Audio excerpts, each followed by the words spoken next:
बहुत समय पहले की बात है। घने जंगल के बीचों बीच एक सफेद पत्थर की पट्टी बनी थी, एक रेखा जो दो इलाकों को बांटती थी।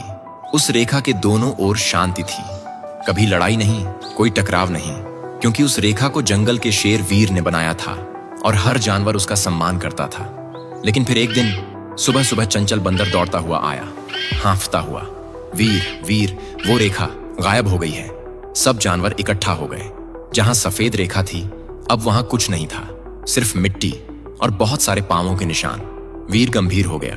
उसने सबको बुलाया और कहा, इस जंगल की शांति को कोई भंग करना चाहता है, लेकिन हमें समझदारी से काम लेना होगा। नन्हू, जो सबसे छोटा और समझदार चूहा था, बोला, मुझे लगता है कोई जानबूझकर हमें आपस में लड़वाना चाहता है। सभी सहमत हुए, लेकिन उस रात चंचल गायब हो गया। सुबह होते ही गजेंद्र पर शक गया। उसी के पैर सबसे बड़े हैं और उन्हीं जैसे निशान रेखा के पास दिखे थे। वीर को भी शक हुआ, पर नन्हू ने कहा, हम बिना सबूत किसी को दोषी कैसे मान लें? नन्हू ने पूरी रात सोचकर एक चाल चली। उसने मिट्टी पर एक नकली रेखा बना दी और झाड़ियों में छिप गया। रात को एक परछाई आई और झुककर रेखा मिटाने लगी। नन्हू चिल्लाया, पकड़ो! वीर और बाकी जानवर दौड़ते आए और जब उस परछाई को रोशनी में देखा गया, सभी चौंक गए। वो कोई और नहीं था, बल्कि शेर खान था। शेर खान बोला, मैं इस जंगल का शेर बनना चाहता था। रेखा हटती, इलाका बंटता, झगड़े होते और मैं सबको बांटकर राज करता।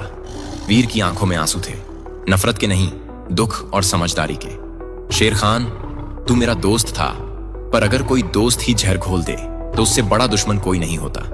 लेकिन वीर ने उसे सजा नहीं दी, बल्कि कहा, तू जिसे तोड़ना चाहता था वही रिश्ता आज तुझे माफ करता है। जा, पर लौट कर मत आना। शेर खान चला गया। वीर ने सब जानवरों से कहा, अब हमें कोई रेखा नहीं चाहिए। अब हम सब साथ रहेंगे, भरोसे से, न कि डर से।